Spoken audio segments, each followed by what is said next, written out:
Assalamualaikum warahmatullahi wabarakatuh. Kembali lagi di channel Nasihat Kehidupan Misteri. Pada video kali ini saya akan membahas tentang kehebatan leluhur Nusantara yang disembunyikan. Sejarah Nusantara tidak sekerdil sejarah yang ditulis dalam buku-buku pelajaran sejarah sekolah yang resmi atau literasi sejarah yang ada.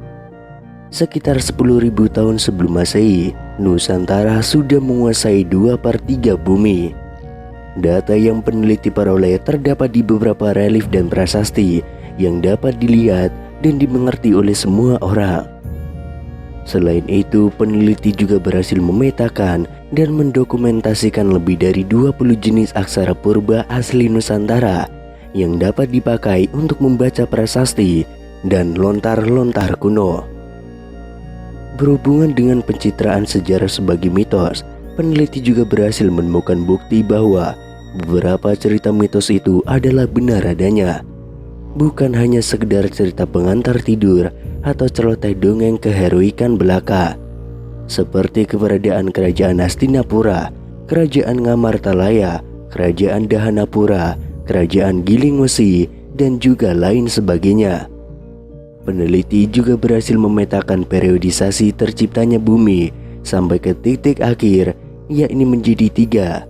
Yang pertama zaman kali atau zaman besar, dan setiap zaman kali peneliti bagi menjadi 7. Yang kedua zaman kala atau zaman sedang, dan 1 zaman kala peneliti bagi menjadi 3. Kemudian yang ketiga mangsa kala atau zaman kecil. Peneliti berhasil mengurutkan sejarah kerajaan-kerajaan yang ada di Nusantara yang mayoritas dihilangkan dari sejarah resmi. Kebesaran Nusantara di masa lalu sangat erat kaitannya dengan kebesaran tradisi yang pernah ada di Nusantara. Namun sayangnya, kebesaran tradisi kita itu telah dihilangkan dengan masuknya ajaran-ajaran baru. Bahkan ajaran-ajaran baru cenderung menvonis tradisi kuno sebagai animisme, dinamisme, dan juga politeisme. Padahal ada beberapa teknologi terapan masa lalu yang sangat efektif dan menjadi kekuatan kehormatan dari kebesaran leluhur kita yang sebetulnya masih sangat relevan jika untuk digunakan oleh generasi kita sekarang ini. Sebagai contoh, dalam kitab Nagara Kertagama terdapat aturan bahwa setiap adipati harus menghadap ke pusat kerajaan atau kerajaan induk setiap 35 hari sekali. Diandaikan bila hal itu terjadi di era kerajaan Majapahit, adipati dari Kadipaten Magadha atau sekarang Bandung untuk mencapai ke Trowulan pasti butuh waktu lebih dari 2 minggu. Karena pada masa itu belum ada jalan raya dan mayoritas daerah sepanjang perjalanan masih berupa hutan belantara. Juga belum terdapat sarana transportasi modern seperti saat ini. Belum lagi para adipati yang memerintah di luar Pulau Jawa, seperti adipati dari Kadipaten Tamgaram atau sekarang Lampung, atau adipati dari Kadipaten Madagaskar, yaitu pulau di dekat benua Afrika. Bagaimanakah dan apakah sarana transportasi mereka untuk menghadiri pisauan agung setiap 35 hari sekali itu?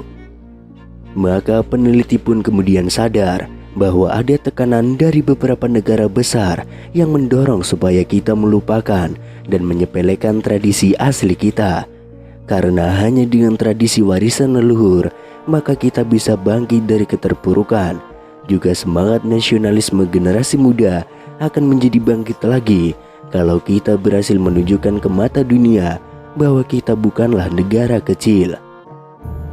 Kita akan sanggup membantah setiap klaim dari Malaysia karena terdapat juga bukti bahwa kita bangsa asli Nusantara bukanlah bangsa Melayu, dan orang Melayu pada masa lalu hanyalah prajurit biasa dari wilayah yang menginduk kepada Nusantara di era kerajaan-kerajaan leluhur kita pada zaman dahulu. Untuk dampak positif ekonomi, dengan mengekspos kebesaran Nusantara akan berimbas ke bangkitnya peningkatan perekonomian di daerah yang candi-candinya menjadi bukti kebesaran Nusantara. Candi-candi itu saat ini tersebar mulai dari Jawa Barat sampai ke Jawa Timur. Namun sangat disayangkan, mencermati para arkeolog kita hanya menganggap cerita dalam relief-relief tersebut hanya sebatas kisah Ramayana, Sundamala, dan lain-lain sebagainya, sehingga sejarah kisah aslinya tidak pernah dipelajari dan juga terungkap. Saatnya untuk kita generasi muda berhak mengetahui betapa luhur dan terhormatnya sebetulnya bangsa kita ini. Di Indonesia sendiri terdapat berbagai macam candi, terutama di Pulau Jawa ada bermacam-macam candi yang tersebar mulai dari Jawa Timur sampai ke ujung barat Pulau Jawa. Namun ada beberapa kejanggalan yang bisa dilihat di beberapa candi yang ada di Pulau Jawa. Kejanggalan terlihat dari patung dan relief yang ada. Kalau pengukuran secara tahun oleh arkeolog benar, maka banyak hal yang tidak masuk akal di dua candi yang telah peneliti teliti, yaitu Candi Ceto dan juga Candi Penataran. Candi Ceto. Candi Ceto terletak di lereng Gunung Lawu, berada di Dusun Ceto, Desa Gumeng, Kecamatan Jenawi, Kabupaten Karanganyar, Jawa Tengah, pada ketinggian 1400 meter di atas permukaan laut. Dilihat dari bentuknya, Candi Ceto tidak seperti candi-candi lain yang ada di Indonesia, tapi justru mirip dengan candi-candi yang ada di peradaban bangsa Inka, Maya di Amerika Latin.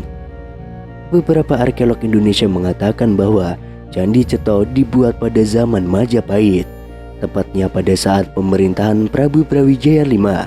Namun jika memang demikian, maka ada banyak keganjilan yang patut dipertanyakan. Antara lain, batu candi yang terbuat dari batu kali.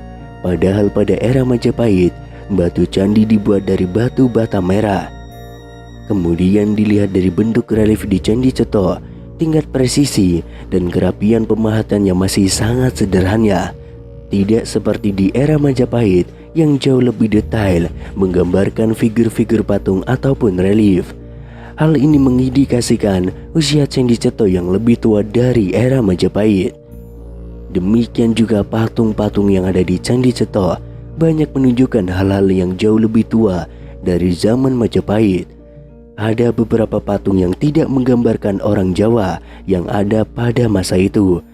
Patung tersebut justru mirip dengan sosok orang Sumeria, padahal kebudayaan Sumeria dikatakan sebagai kebudayaan tertua di dunia.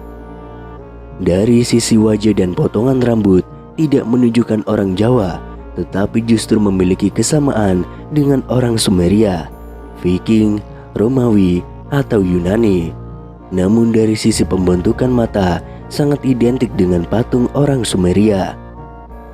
Dari wajah dan cara berpakaian serta perhiasan yang dikenakan bukan ciri khas Jawa, melainkan ciri khas Sumeria. Tetapi mengapa dipatungkan seperti orang yang takluk dengan wajah yang ketakutan?